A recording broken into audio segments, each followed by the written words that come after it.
வேதத்தின் வார்த்தைகளை எடுத்துக் கொள்ளுகிறோமா? வேதம் அங்கே சொல்லுகிறது பாருங்க, சந்ததியார் இடத்துக்கு போய் அவர்களோடு பேசி 3வது வசனத்தை வாசிங்க.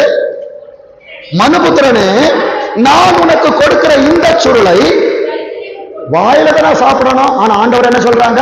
வயிற்றிலே உட்கொண்டு.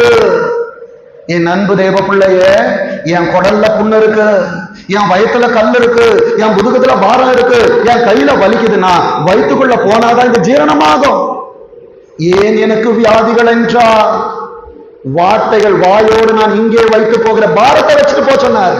ஆனா நான் வார்த்தையை வச்சுட்டு போயிடுறேன், பாரத்தை மறுபடியும் நான் சுமந்துட்டு போறேன். வேதம் சொல்லுகிறது, மனுபுத்திரனே, நான் உனக்கு கொடுக்கிற இந்த சுருளை நீ வயிற்றிலே உட்கொண்டு அதனால் உன் குடல்களை, இன்னிலிருந்து என் திருச்சபை, இன்னிலிருந்து கேட்கிற என் அன்பு பிள்ளைகள் வார்த்தைகளால் தங்கள் குடல்களை நிரப்புவார்களாக. வேதம் சொல்லுகிறது, அப்பொழுது நான்